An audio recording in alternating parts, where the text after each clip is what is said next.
Georgie Productions presenta La búsqueda espiritual Podcast. Bienvenidos a la nueva era de la información actual.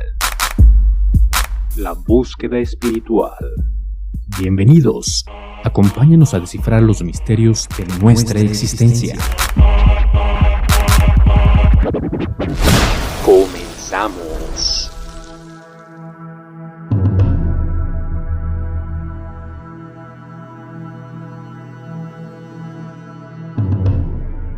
El término preadamitas significa antes de la creación del hombre, es decir, antes de Adán. Y Adán es una palabra que viene del hebreo que significa rojo, sangre y hecho en la tierra. Hay que recordar que este libro es un tanto simbólico, pues nos habla con sabiduría, al igual que los relatos de la creación de las civilizaciones antiguas. Podría decirse que Adán se refiere en un principio a la humanidad, como lo expliqué en el primer episodio de este programa. Así que si aún no lo has escuchado, es momento de poner pausa y escuchar ese episodio.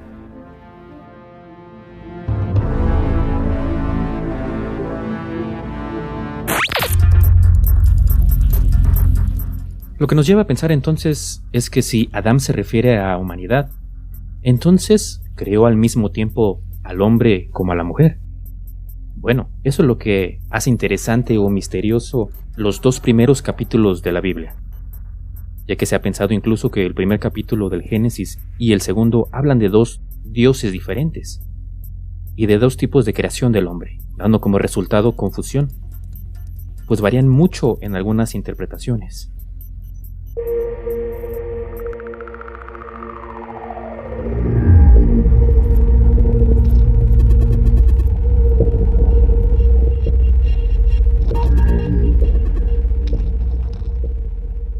Por ejemplo, en el primero se habla de la creación de una manera que algunos expertos dicen es como un resumen que se detalla más a fondo en el segundo capítulo. Sin embargo, otros eruditos piensan que son dos tipos de creación diferente, lo que lleva a pensar que se habla incluso que en uno se detalla la creación muy al estilo de los dioses sumerios, Anunnakis, o del que también se cree es el mismo ángel caído que se rebeló contra Dios, Lucifer o Samael, como veremos más adelante.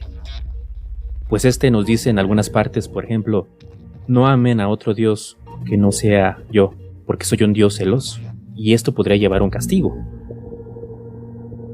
En el otro capítulo, la creación del hombre es más detallada e incluso en la lengua hebrea se aprecia el tan conocido tetragramatón, es decir, el nombre sagrado de Dios, que en algunas traducciones fue sustituido por la palabra Señor o Padre, antes de la palabra Dios. Un claro ejemplo de ello es cuando encontramos el texto donde dice el Señor Dios o algo similar, pues de acuerdo a la traducción judía, el tetragramatón es el nombre verdadero de Dios y por ende es sagrado.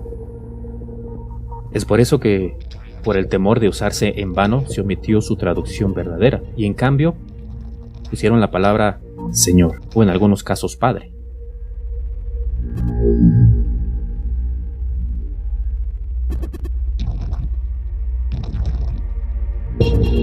Hoy en día existen muchas traducciones de la Biblia que suelen ser confusas por estas traducciones, y otras explican aún mejor lo que trata de decir el texto, por lo que es muy recomendado tener varias recopilaciones de distintas versiones.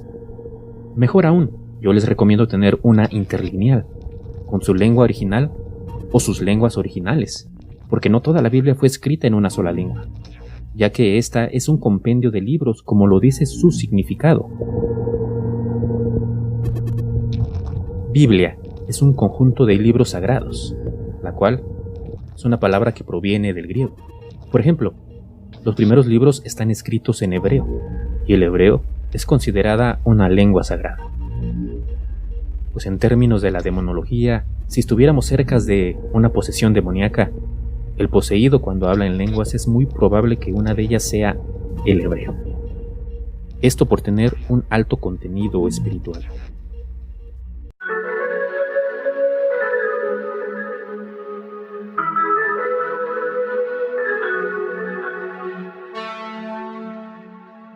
Por ejemplo, en Egipto el jeroglífico que significa vida se conoce como Anj, cruz ansada o egipcio, y es hebreo antiguo, así como el sánscrito, una de las lenguas indoeuropeas más antiguas del mundo. Significa perfectamente hecho. Textos clásicos del hinduismo fueron escritos en esta lengua. Anteriormente era el lenguaje ritual de la religión védica. Hoy en día se usa como lenguaje ceremonial en forma de himnos y mantras dentro del hinduismo, budismo y jainismo.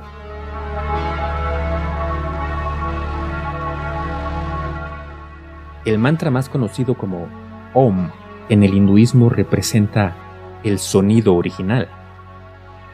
Se habla también de una lengua mítica, incierta e improbable.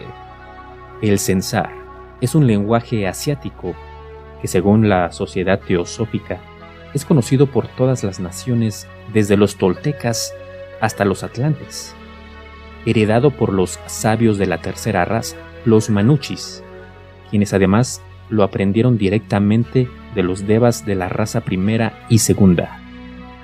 Sensas, lengua de Xi'an, se cree que de esta viene el sánscrito antiguo. Podemos ver cómo en todas las civilizaciones la lengua es fundamental para la creación, como lo vimos con los aztecas, donde vemos los 4 elementos naturales. El sonido o el habla fue vital para la vida. Pues en las Sagradas Escrituras podemos leer: el Dios dijo, es decir, por medio de su voz, de su sonido, que es aire, como lo vimos en el significado de espíritu también. Es por eso que todo esto está ligado y conectado, pues recordemos que todo tiene un carácter simbólico.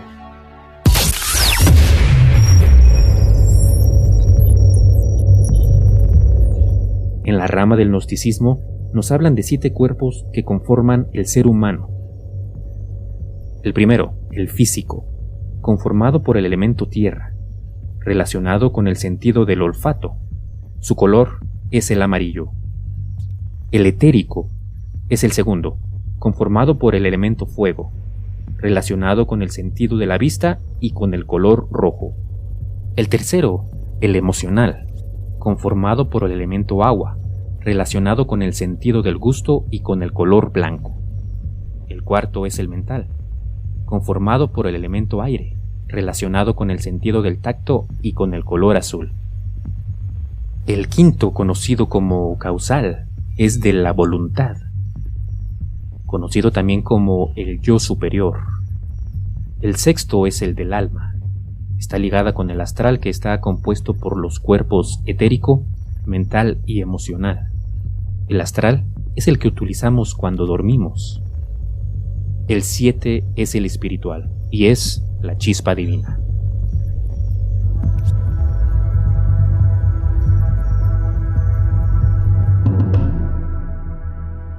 Otro ejemplo del hinduismo son sus chakras, donde cada uno son conocidos como centros de energía inmesurables, es decir, no medibles, los cuales se sitúan en toda la columna vertebral, dando un total de 7 tipos de chakras. La palabra chakra viene justamente del sánscrito, chakram, que significa círculo o disco. Estos empiezan de abajo hacia arriba, ya que de esa forma, desde la raíz, la energía sube pasando por todos los chakras para tener un equilibrio energético. El primero es el Muladhara, de color rojo y con el elemento tierra. Está situado en el perineo, entre el ano y los genitales. Es el chakra raíz y se relaciona con todos los aspectos de nuestra existencia física. Su verbo es tengo. El segundo está situado bajo el ombligo de color naranja. Es el chakra sacral y rige nuestras emociones. Con el elemento agua activa la creatividad y el placer. Su verbo es siento. El 3 es de color amarillo, situado en la boca del estómago con el elemento fuego. Es el chakra del plexo solar y acoge nuestro poder personal. Su verbo es yo puedo. El 4 se ubica en el corazón con el elemento aire, de color verde. Es el centro del corazón y está asociado al amor incondicional. Su verbo es yo amo. El quinto está en la garganta, con el sonido como elemento. Es de color azul turquesa. Es el responsable de la comunicación. Su verbo es yo hablo. El sexto, ubicado en el centro de la frente, ligeramente sobre los ojos, de color azul índigo. Es el tercer ojo y es el centro de la intuición. Su elemento es la luz y su verbo yo veo.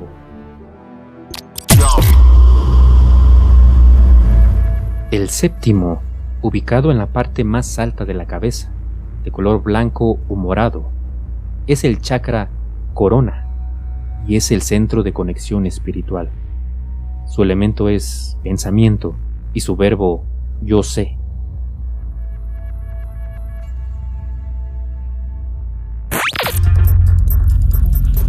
Se piensa que de aquí es de donde se adoptó el que las imágenes de Jesús y los santos sean pintadas con un aura en sus cabezas, ya que éstas representarían el que tengan activados todos sus chakras en un perfecto equilibrio.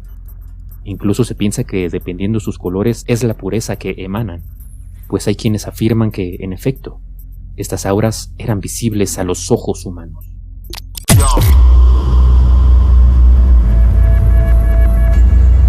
Pero como todo lo misterioso y oculto es difícil de entender, pues apenas estamos desenredando esta maraña para descubrir los orígenes de la humanidad. Y así como se piensa que hubo una lengua ancestral que unió a toda la humanidad y que además contenía un alto sentido espiritual, es muy probable que la Torre de Babel nos hable de esa época. También, si estos conocimientos de la formación del cuerpo humano, con sus componentes místicos, que nos hablan de un pasado donde lo espiritual era esencial para la vida, una vida que vivían con gran respeto hacia la naturaleza y los elementos que ésta conformaban.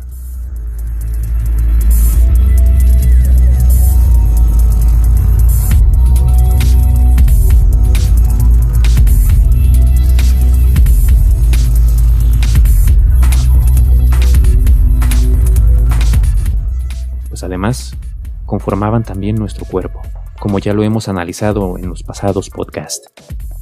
¿Será entonces que no hemos podido comprender como deberíamos esos textos sagrados? ¿Y les hemos dado una interpretación errónea? Podría ser. Es por eso que continuaremos descifrando los misterios que guarda nuestra existencia.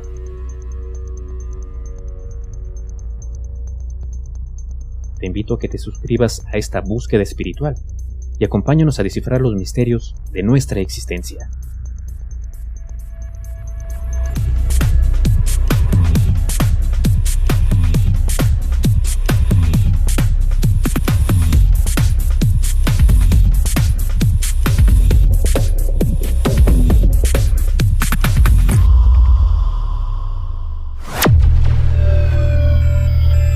Gracias por escuchar este episodio. Si te ha gustado, compártelo en tus redes sociales. Y no olvides dejar tus comentarios, opiniones, Dudas o sugerencias. Te esperamos en el siguiente podcast. Hasta la próxima. Hasta la próxima.